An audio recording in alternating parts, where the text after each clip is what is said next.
lihatlah dirimu." Suara tajam itu menggema di aula rumah megah. Pakaian lusuh, wajah kusam, tak punya rumah, tak punya harga diri. Dan kau berani berdiri di sini, di depan keluarga kami? Wanita kaya itu tertawa sinis. Diikuti tatapan jijik dari tamu-tamu elit yang menghadiri pesta ulang tahun ayahnya. Kau bahkan tidak pantas menginjak lantai rumah ini. Tapi jika kau benar-benar yakin dengan omong kosongmu, aku tantang kau. Ia mendekat, wajahnya penuh ejekan dan tantangan. Kalau kau bisa sembuhkan ayahku, rumah ini jadi milikmu. Aku akan menikah denganmu. Tapi kalau gagal, ia menyeringai, kau akan pulang dengan kehinaan yang tak akan pernah bisa kau hapus seumur hidupmu. Semua terdiam, semua menunggu. Pemuda lusuh itu tidak berkata sepatah pun. Ia hanya menatap, dengan keyakinan yang entah datang dari mana. Langkah kaki itu pelan, namun penuh tekad. Pakaiannya kusut, celananya sobek di lutut, dan tas lusuh di punggungnya sudah tidak layak disebut tas. Pemuda itu bernama Raka, anak dari seorang penjual jamu keliling. Di wajahnya tidak ada rasa malu, hanya keteguhan hati meskipun orang-orang memandangnya seperti tak bernilai. Gerbang besi besar setinggi hampir 3 meter itu berdiri menjulang. Di baliknya, terbentang halaman luas seperti taman istana. Air mancur mewah, mobil-mobil berkilau, dan para pekerja berseragam rapi berlalu lalang. Raka berdiri di depan gerbang, menatap dalam-dalam sambil menarik napas panjang. Satpam menatapnya dengan kening berkerut. "Hei, mau apa kau? Ini bukan tempat untuk pengemis," sentak si satpam sambil menahan tawa. Raka tersenyum kecil. "Saya datang untuk bekerja. Saya mendapat kesempatan untuk menjadi tukang kebun di sini." Satpam itu tertawa keras, sampai pekerja lain ikut melihat. "Kerja? Kau bahkan tak pantas jadi penyapu lantai rumah mewah seperti ini." Namun tak lama, sebuah mobil hitam berhenti di dekat gerbang. Pintu terbuka, seorang wanita elegan turun gaun putih, sepatu hak tinggi, kacamata hitam, dan aura congkak menyelimuti dirinya. Dialah Arista, putri tunggal pemilik rumah.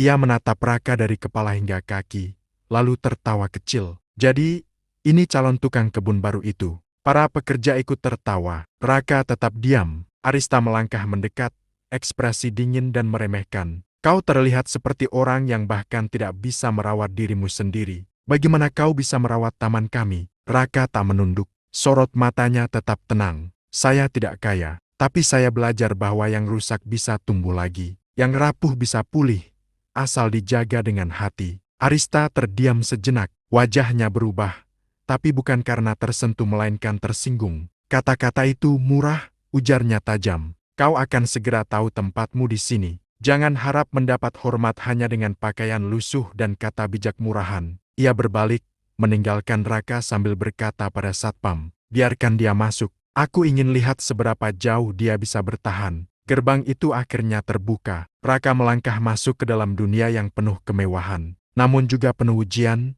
penghinaan, dan takdir yang diam-diam menunggunya. Hari pertama, Raka bekerja di rumah megah itu tidak berjalan seperti pekerjaan biasa. Ia sama sekali tidak dipandang sebagai pekerja, melainkan bahan tertawaan. Pakaian lusuhnya, tangannya yang kasar, dan wajah polosnya menjadi hiburan bagi para pelayan dan staf rumah mewah itu. Di sudut taman, Raka memegang gunting rumput manual bukan mesin. Ia lebih memilih merapikan rumput dengan tangannya sendiri, bukan karena tak bisa memakai mesin, tetapi karena ia ingin mendengar napas tanah itu. Entah kenapa, ia merasa tanah punya rasa. Dari balkon lantai 2, Arista berdiri sambil memegang secangkir kopi mahal. Dua sahabat kayanya ikut menonton. "Astaga, lihat dia, seperti pengemis yang disuruh main di kebun," ujar temannya, disambut tawa keras. Arista tersenyum sinis. Lucunya, dia percaya bisa kerja di sini dengan penampilan seperti itu. Raka mendengar, namun tak menoleh.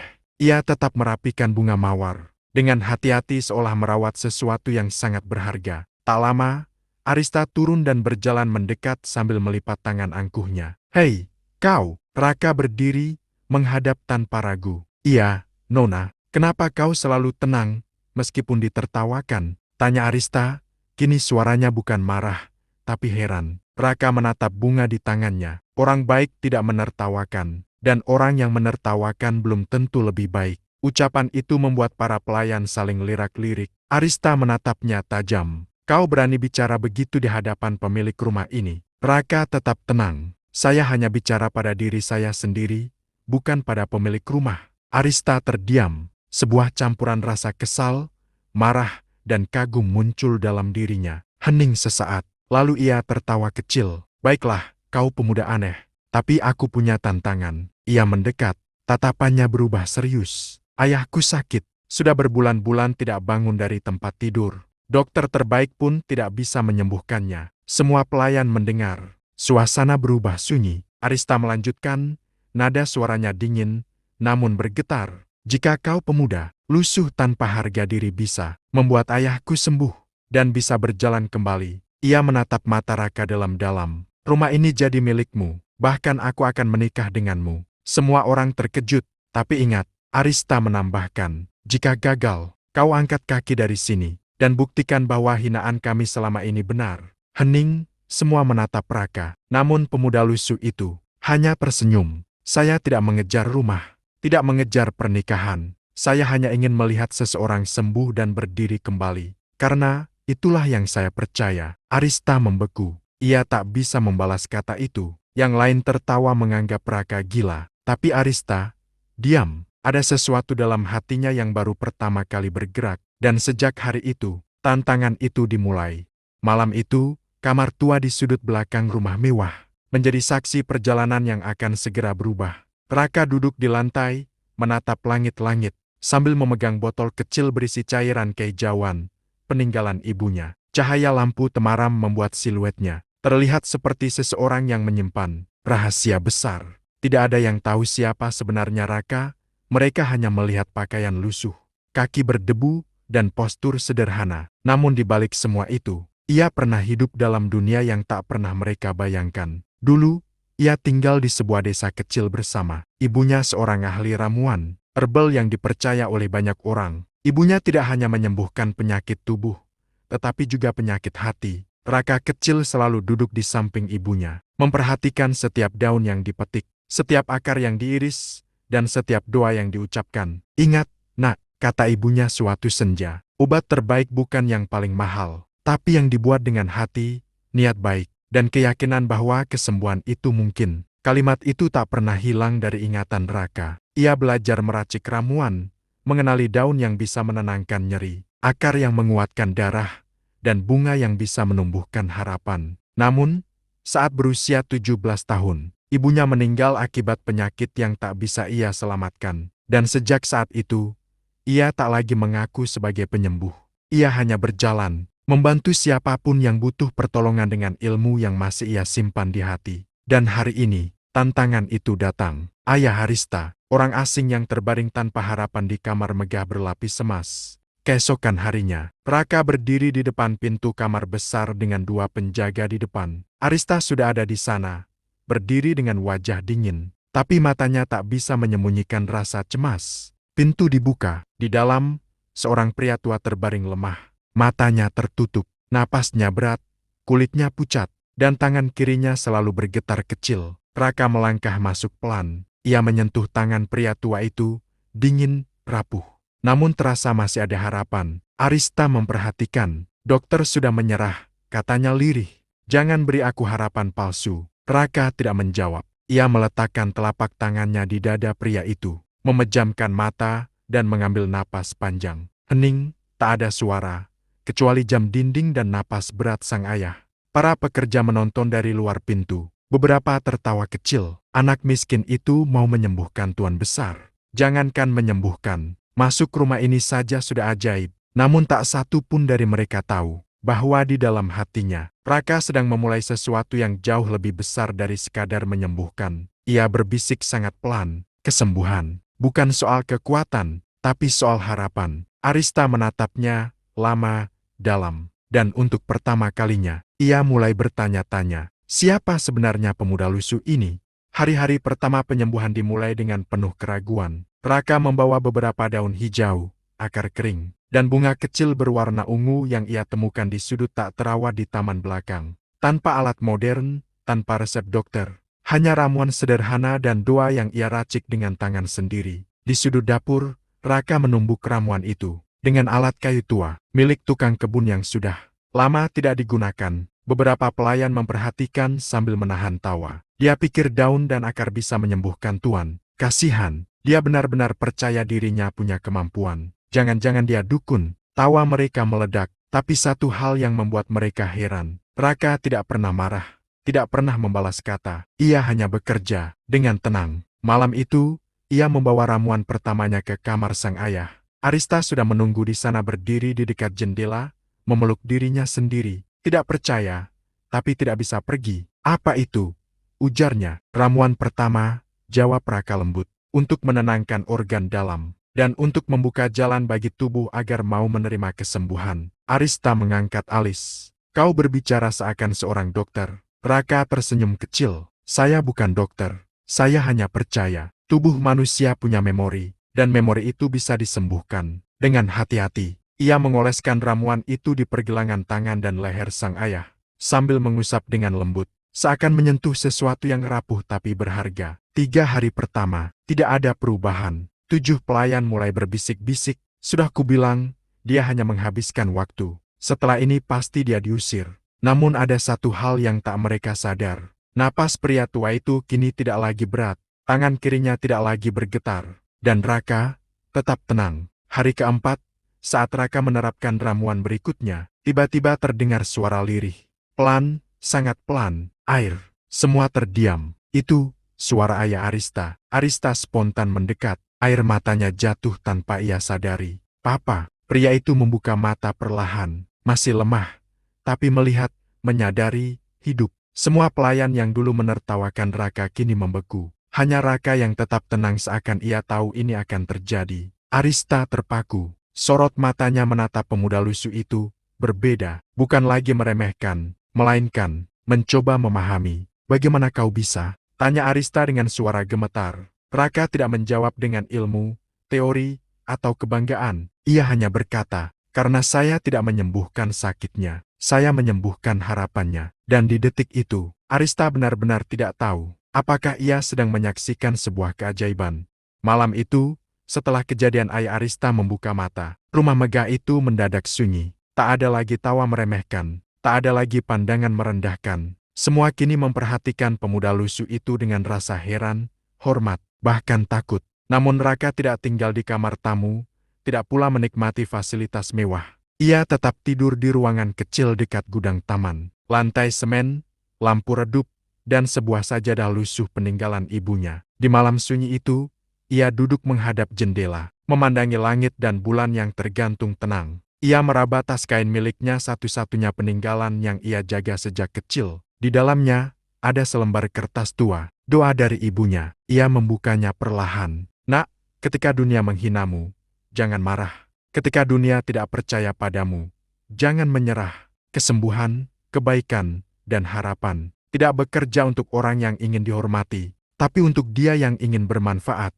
Raka memejamkan mata. Pelan, ia tersenyum. Bukan karena bahagia, tetapi karena ia tahu ibunya tidak pernah benar-benar pergi. Keesokan paginya, Arista diam-diam mengamati Raka dari jendela lantai 2. Ia melihat pemuda itu sudah bekerja sejak subuh, memeriksa daun, menata tanah, memperhatikan embun yang menempel di bunga mawar. Tanpa sadar, hatinya bertanya, kenapa dia berbeda? Kenapa aku tidak bisa berhenti memperhatikan dia? Saat itu, pengurus rumah mendekat dan berbisik, Nona, kalau pemuda itu berhasil menyembuhkan Tuan lebih jauh, apakah Nona sungguh-sungguh akan menikah dengannya? Arista terdiam, bibirnya seperti ingin berkata tidak, tapi hatinya menolak berkata tidak. Hari kelima, ramuan berikutnya mulai diberikan. Yang satu ini bukan hanya untuk tubuh tapi untuk kesadaran. Dan benar, sore itu, ayah Arista kembali bersuara. Tidak hanya sadar, tapi mampu menggerakkan tangan kanannya menyentuh bahu Arista. Kau menangis? Tanyanya lirih. Arista langsung menunduk. Tangisnya pecah. Ia memeluk ayahnya, menahan isak yang selama ini ia sembunyikan di balik arogansinya. Raka hanya berdiri di sudut ruangan, tidak ingin mengambil pujian. Ayah Arista menatap Raka lama, lalu berkata, anak muda, kau bukan sekadar menyembuhkan tubuhku. Kau menghidupkan kembali hati yang sudah lama tidak percaya pada harapan. Raka tersenyum sopan, namun saat ia hendak keluar, ayah Arista menambahkan, dan rumah ini mulai terasa terlalu mewah untuk orang-orang yang tidak tahu arti kesederhanaan. Mungkin rumah ini sebenarnya sedang menunggu pemilik barunya. Raka membeku. Arista menatap Raka untuk pertama kalinya, tanpa kebencian, tanpa meremehkan, tanpa jarak. Hanya satu hal yang terlihat jelas di mata itu, rasa percaya. Malam itu, dua ibu terngiang lagi di hati Raka. Harapan selalu datang di rumah yang sudah kehilangan harapan. Dan kini, rumah itu sedang dalam proses penyembuhan. Bukan hanya tubuh, bukan hanya hati, tetapi seluruh penghuninya. Hari ketujuh, hari yang sejak awal tak pernah dipercayai siapapun kecuali satu orang, Raka. Pagi itu, rumah megah penuh keheningan yang berbeda. Bukan keheningan dingin seperti dulu, melainkan keheningan yang penuh harapan. Para pelayan tidak lagi menatap Raka dengan tawa, melainkan dengan rasa penasaran. Dan diam-diam, rasa hormat. Arista tidak lagi memandang rendah. Kini dia memperhatikan bukan sebagai pemilik rumah, melainkan sebagai seseorang yang mulai percaya. Raka duduk di samping ayah Arista yang kini sudah mulai sadar. Napasnya stabil, matanya hidup. Di tangan Raka, ramuan ketujuh ramuan terakhir. Yang paling sederhana, namun paling penting. Bukan untuk tubuh, tapi untuk hati. Ia mengoleskan ramuan itu ringan di telapak tangan dan dada sang ayah, lalu berbisik, tubuh sembuh karena obat. Tapi hati sembuh karena harapan. Hening, tidak ada suara, semua menatap. Lalu, tangan sang ayah bergerak perlahan. Tidak lagi gemetar, tegas. Ia menekan kasur, mencoba bangkit. Arista spontan berdiri. Papa, jangan paksa diri. Tapi pria itu tidak berhenti. Perlahan, tubuhnya terangkat.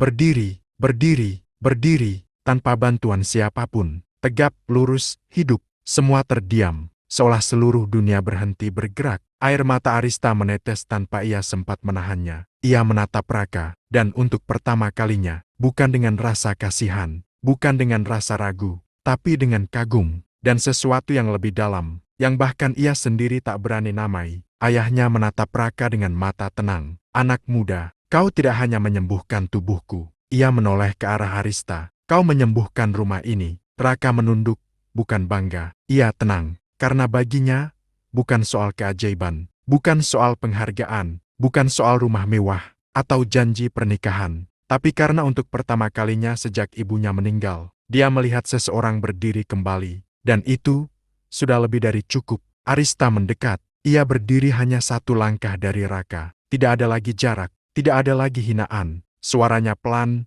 bergetar. Hari itu, saat aku menantangmu, aku tidak percaya. Tapi hari ini, aku percaya. Raka menatapnya pertama kalinya, benar-benar menatapnya. Arista menarik napas, bahwa tidak semua pahlawan memakai pakaian rapi. Hening, namun hati mereka berdua mulai berbicara tanpa suara. Dan sejak hari itu, satu hal perlahan tumbuh dalam rumah itu. Bukan cinta yang tiba-tiba mekar, tapi rasa percaya. Sejak hari keajaiban itu, suasana rumah berubah.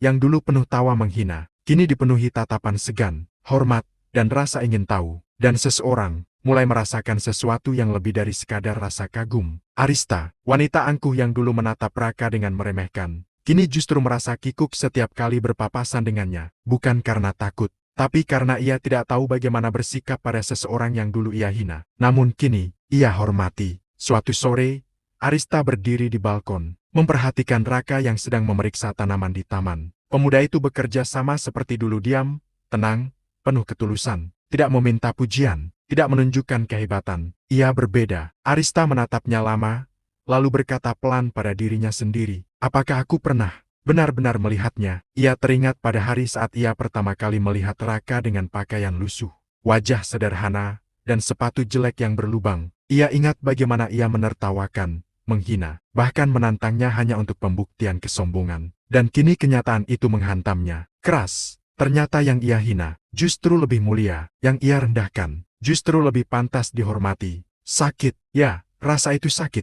Namun rasa sakit itu bukan dari ego yang terluka, melainkan penyesalan yang datang terlambat. Malam itu, saat Raka hendak meninggalkan ruang rawat ayah Arista, ia tiba-tiba berhenti. Arista berdiri di ambang pintu, menunduk, memegang selembar buku tua yang lusuh, buku catatan ramuan milik Raka, yang ia temukan tanpa sengaja. Ini, milikmu, ucap Arista pelan.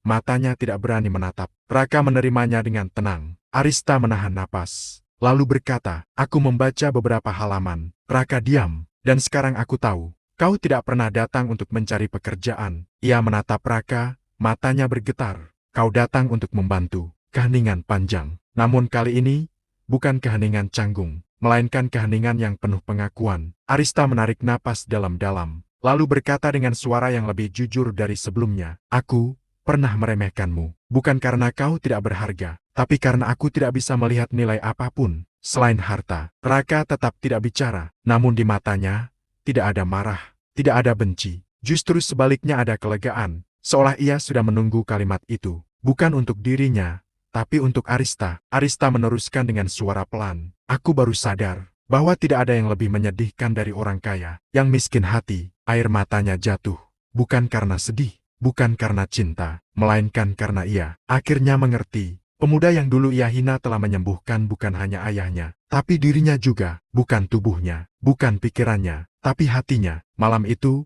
saat Raka kembali ke kamar kecilnya, ia menatap langit. Tidak ada senyum bangga, tidak ada rasa menang, hanya rasa tenang. Karena ia tahu, kadang, yang paling perlu disembuhkan, bukan yang sakit, tapi yang tak tahu bahwa mereka sakit. Sejak ayahnya bisa berdiri dan berjalan perlahan, suasana rumah bukan lagi tempat hampa yang penuh kesombongan. Rumah itu berubah menjadi tempat orang belajar menghargai, bukan hanya memiliki. Namun justru ketika keajaiban mulai terasa nyata, Arista merasakan ketakutan baru. Bukan takut ayahnya kembali sakit, bukan takut tantangannya terbukti salah, tapi takut Raka pergi. Suatu siang, saat Raka sedang menyusun ramuan terakhir untuk memperkuat sendi ayah Arista, ia berkata pelan, "Tuan sudah jauh lebih baik. Setelah ini, saya tidak perlu lagi tinggal di sini." Kalimat itu sederhana, namun bagi Arista itu seperti petir. Ia menoleh cepat. "Apa maksudmu? Kau akan pergi?" Raka menatapnya tenang. "Saya datang untuk membantu. Dan sekarang, tugas saya sudah selesai." Dan saat itulah Arista menyadari satu hal. Ia tidak siap kehilangan pemuda itu. Malamnya, Arista duduk sendirian di balkon, memandangi taman tempat Raka sering menghabiskan waktu. Dalam hati ia berbisik, "Dulu aku tidak ingin dia tinggal. Sekarang aku tidak ingin dia pergi." Ia teringat janji yang dulu ia ucapkan bukan karena percaya, tapi karena meremehkan. "Kalau kau bisa sembuhkan ayahku, rumah ini milikmu, dan aku akan menjadi milikmu." Dulu kalimat itu adalah tantangan. Sekarang kalimat itu terasa seperti takdir. Namun ia ragu, apakah pria sebaik itu akan menerima hatinya yang dulu penuh kesombongan. Keesokan paginya, ketika Raka sedang berjalan melewati lorong taman, Arista menemuinya. Ia tak lagi memakai pakaian angkuh, tak lagi berdiri seperti penguasa rumah. Ia berdiri sederhana, seperti seseorang yang ingin dimengerti. "Raka." Raka menghentikan langkah. Arista menarik napas. Ada gemetar di suaranya. "Kalau kau pergi, bukan hanya rumah ini yang kehilanganmu." Raka diam, menunggu. Arista menatap dalam. "Tapi aku sunyi." Namun sunyi yang berbicara paling jujur. "Dulu aku menantangmu karena kesombongan," ucap Arista pelan. "Sekarang aku mengulang janjiku, bukan karena tantangan." Ia menatap mata Raka. "Tapi karena aku benar-benar ingin kau tinggal." Untuk pertama kalinya, Raka tak menjawab langsung. Tapi ia menatap Arista dengan cara yang berbeda. Ada ketenangan, ada penerimaan, dan mungkin ada awal dari sebuah rasa yang pelan, tapi nyata. Hari itu, untuk pertama kalinya sejak ia masuk ke rumah itu, Raka tersenyum. Bukan senyum sopan, bukan senyum tenang, tapi senyum yang dirasakan. Dan Arista tahu bahwa pemuda itu tidak lagi hanya menyembuhkan. Kini, ia menghidupkan. Fajar menyingsing perlahan, menembus jendela besar rumah megah itu. Bayangan pepohonan bergerak pelan tertiup angin pagi. Di ruang tamu, suasana haru bercampur syukur. Pak Arman kini duduk tegak di kursi kayu kesayangannya. Wajahnya cerah, napasnya lega, dan senyumnya tak pernah sejernih itu selama bertahun-tahun. Arista memandangnya takjub, bahkan sulit percaya bahwa ayah yang hampir tak bisa berjalan atau berbicara itu, kini bisa menyebut namanya dengan lantang dan penuh semangat. "Arista, anakku." Air mata menetes tanpa bisa ia tahan. Raka, pemuda lusuh yang dulu datang dengan tatapan ragu dan langkah penuh beban, kini berdiri di hadapan mereka dengan senyum tenang. Bukan lagi dianggap pemulung, bukan lagi diremehkan. Ia tidak membawa harta. Yang ia bawa adalah keyakinan, kesabaran, dan ketulusan. Arista berjalan perlahan mendekatinya. "Raka, aku masih ingat dulu aku berkata kesombongan. Aku meremehkanmu.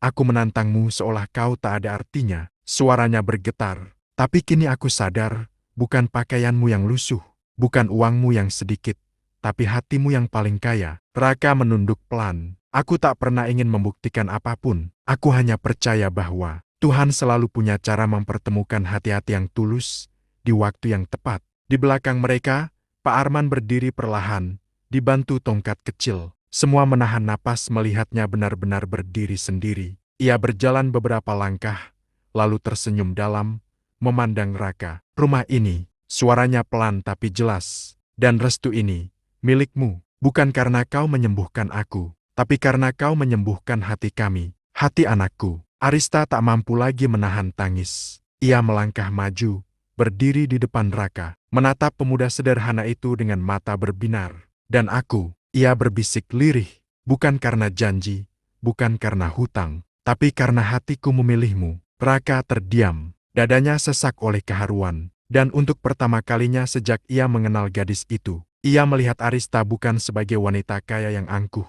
melainkan sebagai hati yang akhirnya pulang. Di halaman rumah itu, semua berkumpul. Matahari perlahan naik, seolah menyambut babak baru kehidupan mereka. Mereka tidak hanya menyaksikan kesembuhan, mereka menyaksikan takdir yang menemukan jalannya sendiri. Dan hari itu, rumah megah itu bukan lagi simbol harta dan kekuasaan, tapi simbol dari sebuah janji, yang dibayar bukan dengan uang, melainkan dengan cinta, kesabaran, dan keyakinan